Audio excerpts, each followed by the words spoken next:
파렴치한 종북 반국가 세력들을 일거에 척결하고 자유 헌정 질서를 지키기 위해 비상계엄을 선포합니다. 한밤중 갑작스런 비상계엄 선포. 국민 여러분, 여의도 국회로 가주십시오. 저도 국회로 갑니다. 국회 문은 굳게 닫혔습니다. 문 열어! 문 열어! 문 열어!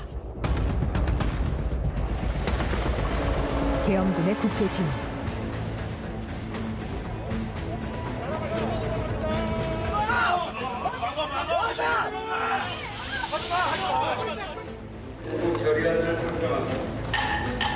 국회의 의결에 따라 대통령은 즉시 비상계엄을 해제해야 합니다. 이제 비상계엄 선포는 무효입니다. 6시간 동안 선포됐던 비상계엄. 진짜 막가파식으로 정말 이거는 아무리 상식선에서 이해를 하려고 해도 도저히 어저께 밤새도록 잠 못 잤어요.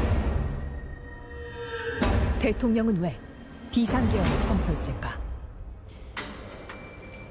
충격적인 증언들이 이어졌습니다.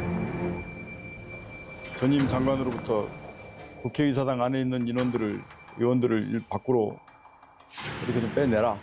거기 상황이 어떠냐. 그래서 똑같은 얘기를 했습니다. 굉장히 이제 복잡하고 우리 인원이 이동할 수도 없다. 그랬더니 야당은 즉각 탄핵 절차에 돌입했습니다. 계엄 선포 4일 만에 탄핵 여부가 표결에 붙여졌습니다. 여당 의원들의 집단 퇴장. 빨리 돌아가서 국회의원의 본분을 다해 주시기 바랍니다. 탄핵안 표결은 무산됐습니다. 성립되지 않았음을 선포합니다.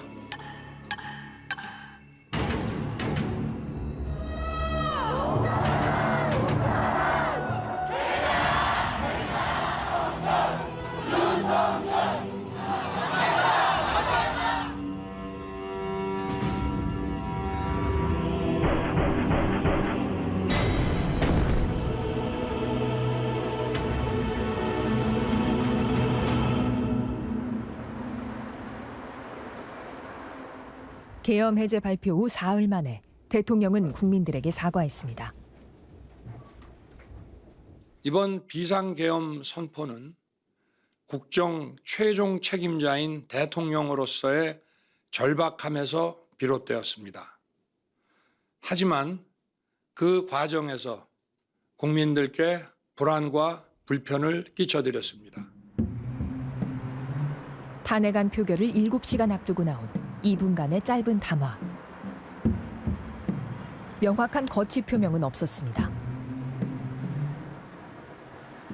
앞으로의 전국 안정 방안은 우리 당에 일임하겠습니다. 향후 국정 운영은 우리 당과 정부가 함께 책임지고 해 나가겠습니다. 야당은 혹평했습니다.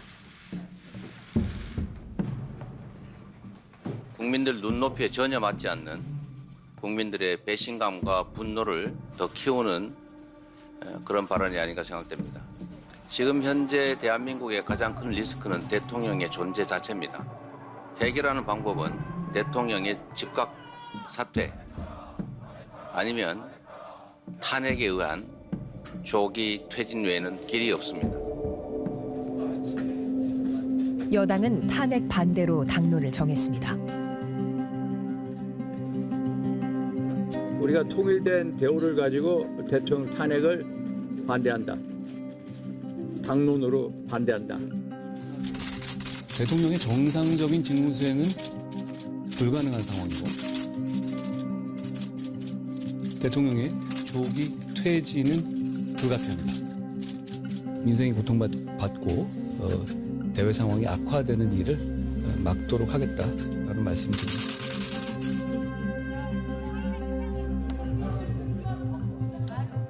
다가온 표결의 시간. 대통령 탄핵안 표결 순서가 되자 여당 의원들은 줄줄이 회의장을 떠났습니다.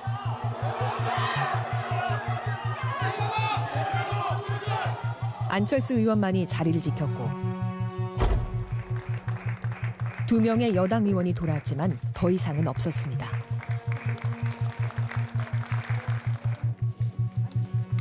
투표에 참석한 의원은 195명.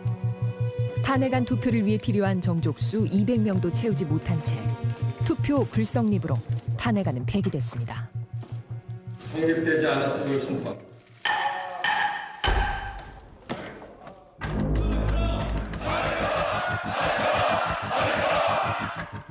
끝날 때까지 끝나는 것이 아닙니다.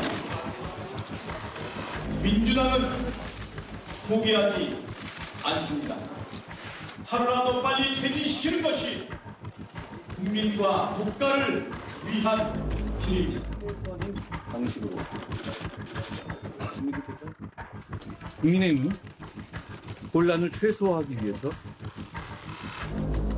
대통령의 질서 있는 퇴진을 추진할 것입니다. 이미 대통령은 자신의 임기에 대한 당의 결정을 따르겠다고 한 바 있으니 혼란은 없을 것입니다. 7년 만에 또다시 대한민국이 마주한 탄핵 정국. 그 언제든지 다시 이게 탄핵 국면은 또 불붙을 수 있죠. 부결된다고 하더라도 질서 있는 퇴진도 여당 중심으로 할 건지 여야가 함께 할 건지 일정은 언제까지 할 건지 그런 것들이 지금 아무것도 합의되지 않았고 대통령은 왜 이런 국면을 자초했을까?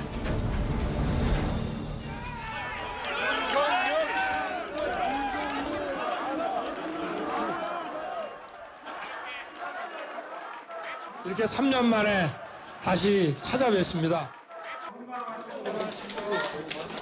계엄 하루 전 아버지 고향인 충남 공주를 찾은 윤석열 대통령.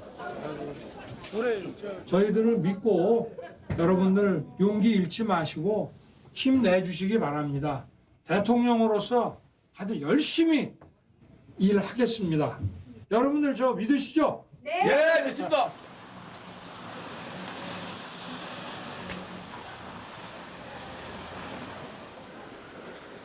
이날 윤 대통령과 악수했던 상인들. 비상계엄 소식을 믿을 수가 없었습니다. 왜 그랬을까 하는 그 의문일 뿐이야. 왜 공주에서는 잘 다녀가시고 나서 왜 서울에 올라가서 그러셨나. 공주에서 다 환영하고 공주 잘하고 가셨잖아요. 분위기 좋았어요. 나는 생각도 못했지. 우리도 깜짝 놀랐어. 나도 난리가 나는 줄 알았어. 대통령에게는 무슨 일이 있었던 걸까? 12월 3일 밤 10시 27분. 종북 반국가 세력들을 일거에 척결하고 자유 헌정 질서를 지키기 위해 비상계엄을 선포합니다. 약 20분 뒤 국회로 진입하는 모든 출입문이 폐쇄됐습니다. 국회 안과 밖은 혼돈으로 치달았습니다. 지금 시민들 서 있는 거 보이시잖아요. 이러다 더 큰 사고 난다고요. 국회의원들 들어가기는 해줘야죠. 비상계엄을 해제하기 위해선 재적 의원 절반 이상의 해제 건의안 의결이 필요했습니다. 지금 국회로 와주십시오. 국회를 지켜주셔야 합니다. 밀지 마세요. 밀지 마세요. 아니 그러니까 일단 앞에 열어주세요. 지금 왜 막고 있어요? 자, 국회의원은 갑시다. 의원들은 담을 넘어 가까스로 국회에 들어왔습니다.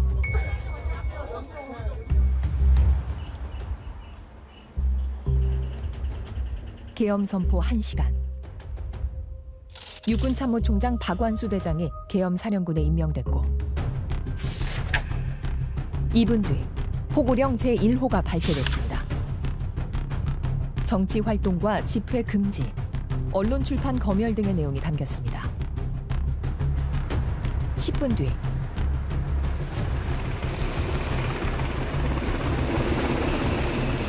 국회 안에 군인들을 실은 헬기가 들어왔습니다. 방어과 직원이 군대가 왔다는 얘기를 하셨거든요. 그래서 제가 그 얘기를 듣고 군대가 왔다고요? 이렇게 다시 물어봤죠. 왜냐면 못 믿겠으니까. 소총으로 무장한 계엄군. 국회 본청으로 진입을 시도했습니다.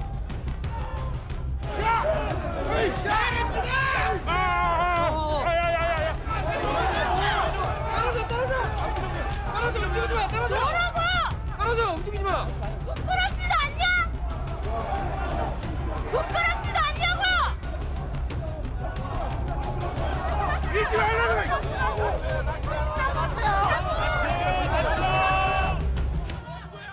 점점 더 계속 오고 있다는 얘기들이 있었고, 근데 어디로 올지를 모르고, 그게 되게 공포스러웠던 것 같아요. 유리문을 깨고 진입한 계엄군. 본회의장 앞 로텐더홀 코앞까지 밀고 들어왔습니다.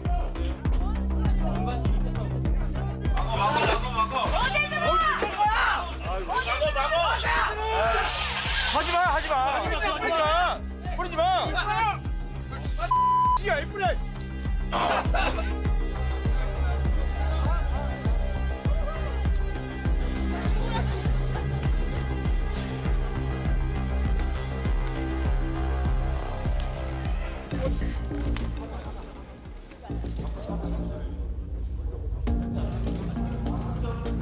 '그 시각 본회의장.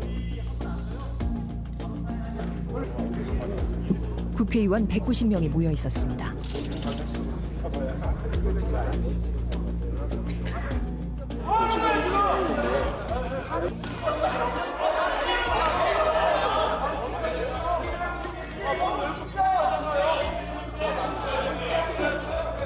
항상 좀 계세요. 이게 국회의장도 마음이 급하죠. 그렇지만 절차를 들리지는 않게 해야 될까 갖고 있는 거예요?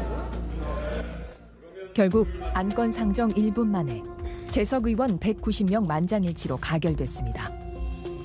찬성 191으로서 비상계엄 해제 요구 결의안은 가결되었음을 선포합니다.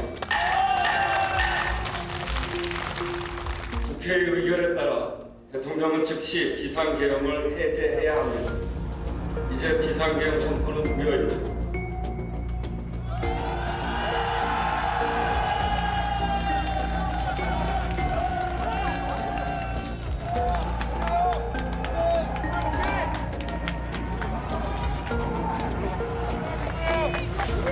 (10분) 뒤 계엄군은 철수를 시작했습니다. 후방으로 빠져. 후방으로 빠져. 후방으로 빠져.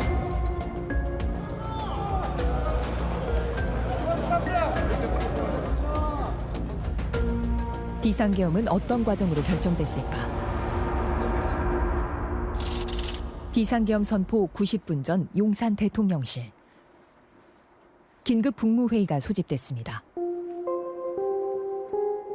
안건은 비상계엄 선포. 국무위원 대부분은 어떤 내용인지 알지 못했습니다. 그럼 국무회의가 소집된다라고 하는 게 아니라 그냥 빨리 들어오라. 그 정보만 알고 가신 겁니까? 네, 그렇습니다. 아, 근데 이제 들어가서 국무회의가 소집된다는 걸 알았습니까? 그렇습니다. 자랑스러운 우리 국군 장병들의 늠름한 모습과 최첨단 국방과학 기술이 적용된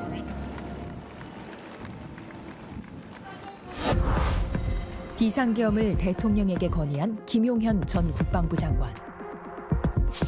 이상민 행정안전부 장관과 함께 윤석열 대통령과 고등학교 동무는 이른바 충암고 라인으로 불리는 인물입니다.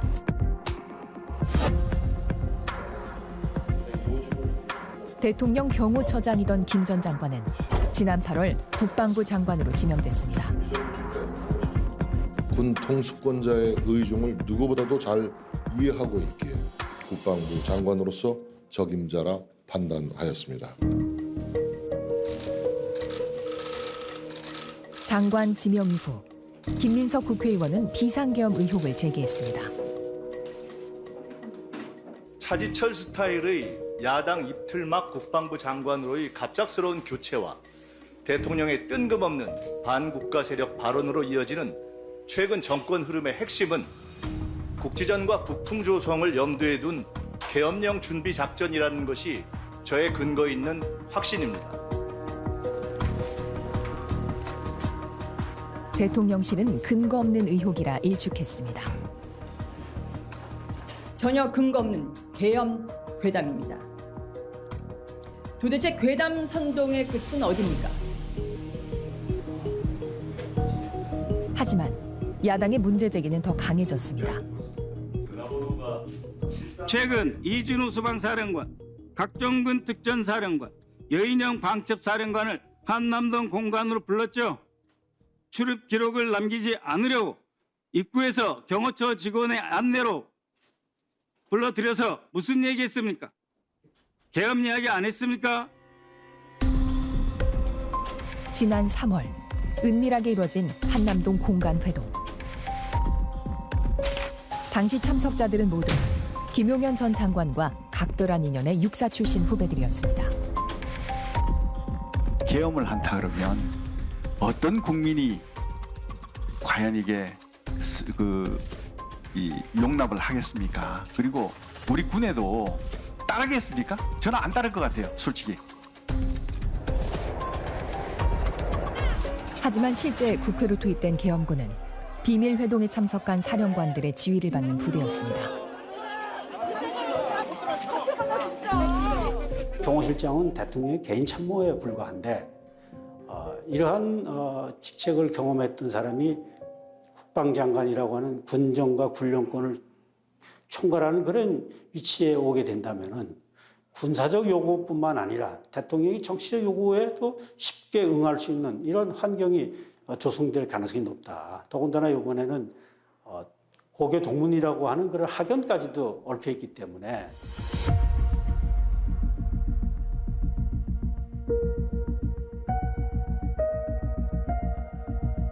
계엄군의 행선지는 국회 한 곳이 아니었습니다.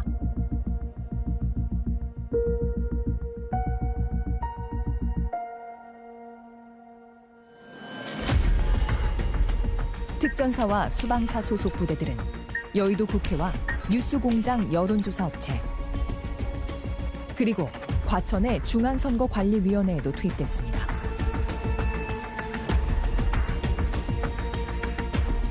가장 먼저 도착한 곳은 관심이 집중된 국회가 아닌 선관위였습니다. 비상계엄 선포 담화가 끝난 뒤 2분 만이었습니다. 야간 당직자 등 5명의 핸드폰을 압수하고 행동 감시 및 형사 출입 통제를 실시하였습니다.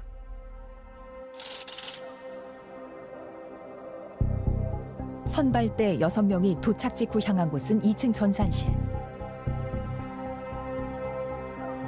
두리번거리던 계엄군이 무언가 발견한 듯 급하게 손가락으로 가리킵니다. 흐릿하게 적혀있는 노란 글씨. 사전투표를 위해 전국 투표구별 선거인 명부를 합친 통합선거인 명부 서버입니다. 곧바로 스마트폰으로 사진을 찍더니 전산실 다른 곳에서도 서버를 촬영하는 모습이 포착됩니다.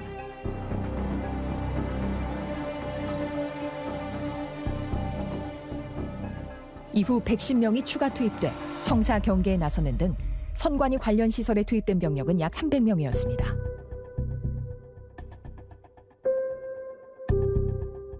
선관위를 꼭 집어서 특별한 조치를 한 이유는 뭡니까? 그것은 제가 모르는 사실입니다.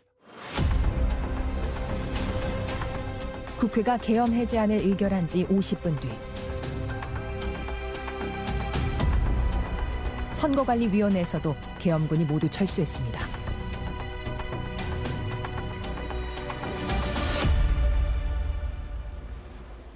새벽 4시 20분쯤 국회의 계엄 해제 요구가 있어 계엄 사무에 투입된 군을 철수시켰습니다. 바로 국무회의를 통해 국회의 요구를 수용하여 계엄을 해제할 것입니다.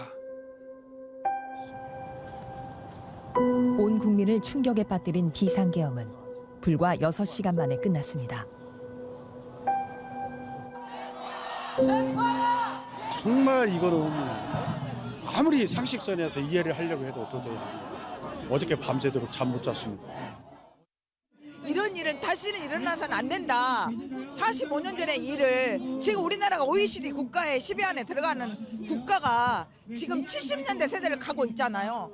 이거는 있을 수 없는 일이라서 이 문제를 빨리 해결해야 될 것 같아가지고, 그리고 지금 오늘 밤에도 어떤 일이 발생할지 모르잖아요. 너무 걱정이 되고 무서워 죽겠어요.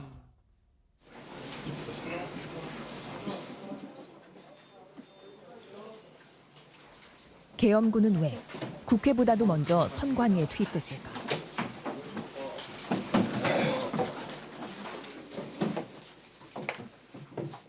선관위 사무총장님. 네. 지금 군 병력, 계엄군과 경찰이 선관위에 들이닥쳤죠. 왜 그랬다 생각하십니까? 이유를 아십니까? 정확한 이유를 알 수가 없습니다. 부당하죠. 계엄군이 들어간 중앙선관위 2층 전산실. 사전 투표명부 관리 시스템과 서버 등이 위치한 곳입니다.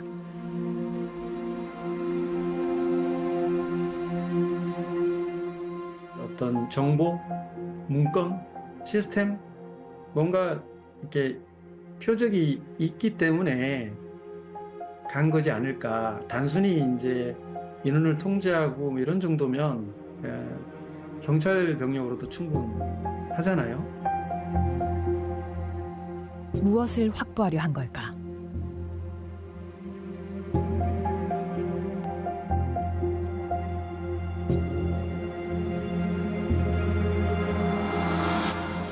계엄군을 지휘한 김용현 전 국방부 장관에게 들어보기로 했습니다. 김 전 장관의 집.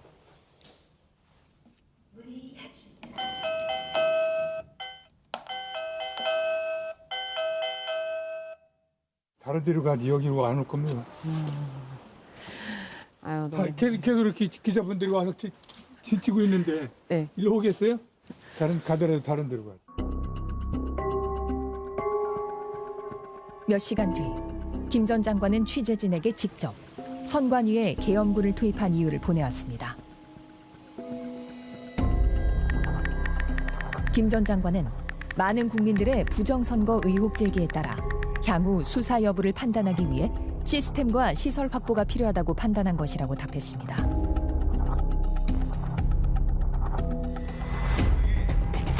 부정선거 의혹.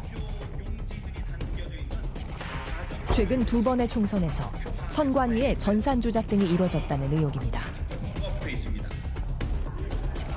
경찰은 전산 조작 의혹을 받은 선관위 직원들에 대해 무혐의 종결했지만 일부 보수 유튜버 등을 중심으로 의혹 제기는 계속됐습니다.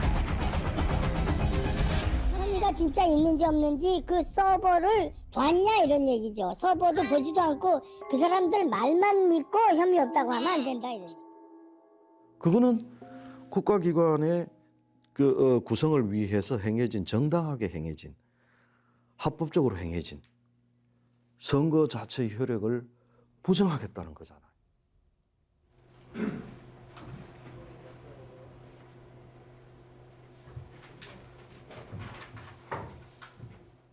우리 국민의 자유와 행복을 약탈하고 있는 파렴치한 종북 반국가 세력들을 일거에 척결하고 자유 헌정 질서를 지키기 위해 비상계엄을 선포합니다.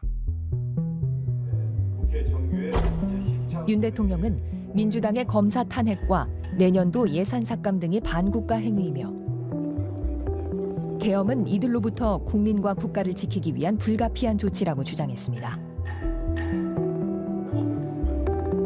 반국가 세력으로 국회, 특히 거대 야당인 민주당을 지목한 겁니다. 압도적인 그 의석을 갖고 있는 민주당이 감사원장과 중앙지검장이나 검사들을 탄핵하고 예산안을 일방적으로 그 통과시키고 이렇게 하는 것에 대한 국민적인 그 감정도 좋지는 않거든요.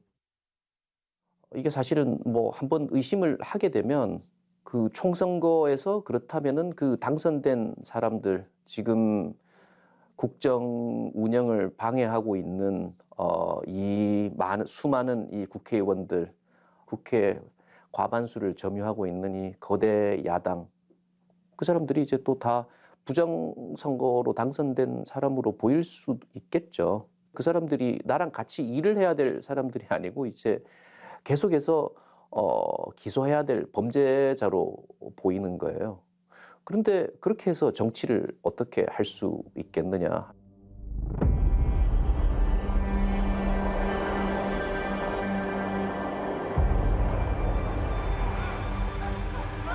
하지만 대통령의 계엄은 민주당 의원들을 겨냥한 것에 그치지 않았을 것이란 의혹도 나옵니다.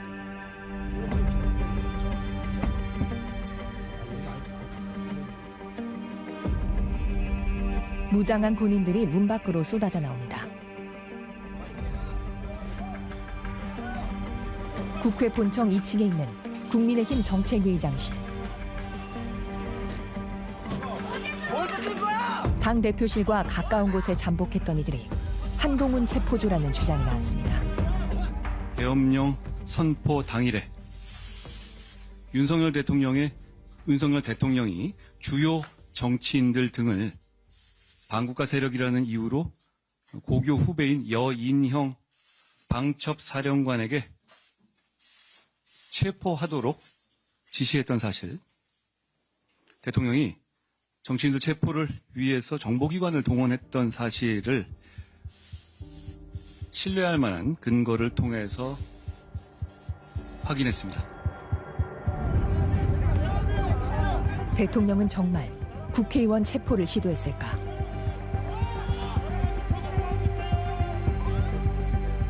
홍장원 국정원 1차장은 계엄 선포 후 윤석열 대통령이 자신에게 전화해 정치인 체포를 지시했다고 말했습니다. 이번 기회에 다 잡아들여 싹 다 정리해. 국정원에도 대공 수사권을 줄 테니 우선 방첩사를 도와 지원해. 하지만 조태용 국정원장은 부인했습니다. 한동훈이 됐든 누가 됐든 체포를 하라거나 이런 지시를 제가 받은 적이 없습니다. 국회 의결을 통해 6시간 만에 해제된 대통령의 갑작스런 비상계엄은 여러 가지 문제를 남겼습니다.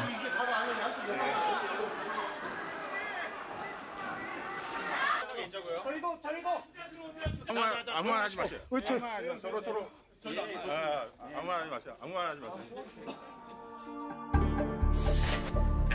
계엄 선포 직후 발표된 계엄사령부 포고령. 국회를 비롯한 일체의 정치 활동을 금한다는 내용이 첫 번째입니다. 1979년 박정희 대통령 서거 직후 발표된 포고문에도 국회의 정치 활동을 금한다는 내용은 담겨 있지 않았습니다. 그 이유, 헌법 제77조에는 국회의 요구가 있을 때는 계엄을 해제해야 한다고 규정하고 있습니다.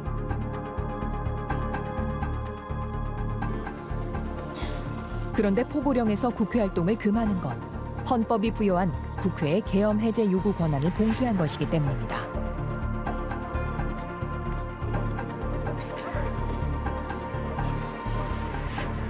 계엄이 선포됐을 때 가장 중요한 기능은 국회의 계엄 해제 요구권이죠. 그걸 통해서 대통령의 그 계엄 선포권을 견제할 수 있도록 하는 거. 그 헌법과 법률 어디에도 계엄이 선포됐다 그래서 국회에 대해서 정치 활동을 금지한다는 건 명백히 헌법에 위반되는 그런 포고령을 할 수가 있습니다. 포고령에서 문제가 된 또 한 단어, 바로 처단입니다. 그게 말이 됩니까? 의사들을 왜 쳐다나오고 아니, 말이 안 되는 소리를 하고 있어. 포고령 5항. 의료 현장을 이탈한 모든 의료인은 48시간 내 본업에 복귀하고 위반 시에는 처단한다는 내용입니다.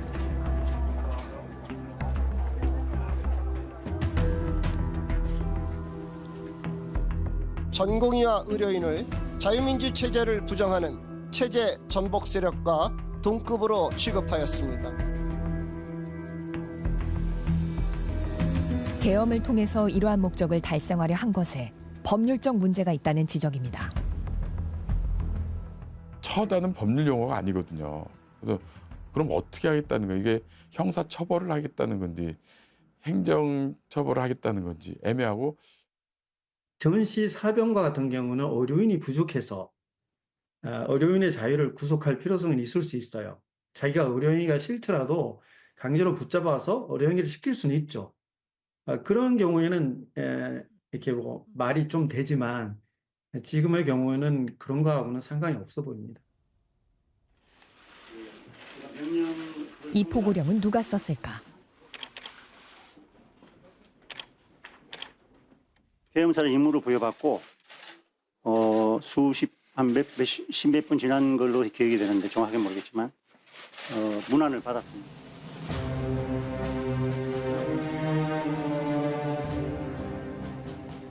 계엄 직후 대통령실은 외신에게 계엄 선포가 헌법을 위배하지 않는 범위 내에서 이뤄졌다는 입장을 밝혔습니다. 계엄 선포는 헌법이 부여한 대통령의 권한이지만 무엇보다 중요한 조건이 있습니다.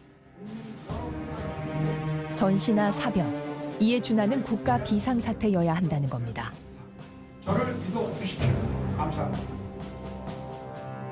거의 전쟁에 준한다든가 이런 그것이 있어야 되는데 글쎄 거기까지는 지금 현 상황이 가 있는가 했을 때는 굉장히 회의적이죠.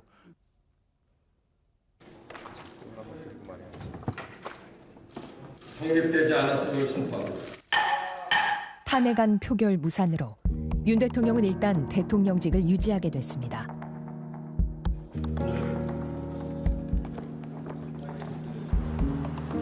하지만 검찰은 특별수사본부를 꾸리고 군과 합동으로 비상계엄 사건 수사에 착수했습니다. 수사가 적절하게 이루어질 수 있는 여러 가지 방법들을 다각도로 지금 검토를 하고 있습니다. 수사의 단계에 따라서 필요한 조치가 있다면 취하도록 하겠습니다. 한때 해외 도피설이 돌았던 김용현 전 국방부 장관은 오늘 새벽 검찰에 자진 출석했습니다. 5시간 넘게 이어진 조사. 특수본은 내란 혐의를 받고 있는 김 전 장관을 긴급 체포해 신병을 확보했습니다. 대통령이 국회를 무력으로 공격한 것 자체는 그건 이제 움직일 수 없는 사실인 것 같다. 그래서 뭐 동기가 어떻든 그냥 그 사실만 가지고서 이거와 관련된 책임을 대통령과 그 이하 여러 관계자들한테 물을 수밖에 없다는 거죠. 그게 아니면 우리 민주주의가 존속되기 힘들다는 거죠.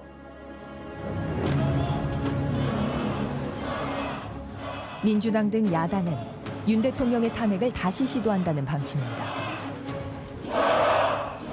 당장 오는 11일 임시국회를 열어 탄핵 소추안을 다시 발의할 계획입니다. 여당은 전국 수습책 마련에 나섰습니다.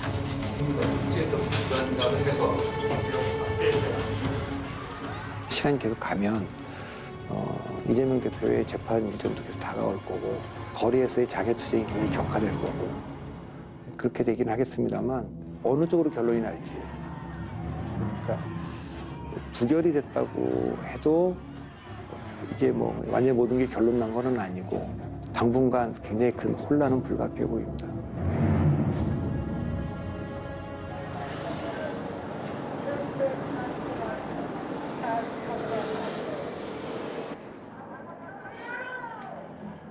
비상계엄이 해제된 날 용산 대통령실 근처에서 만난 박진환 씨는 착잡한 표정이었습니다. 저희 시사 프로그램 일요일 날 방송이 될 예정인데요. 깜짝 놀랐죠.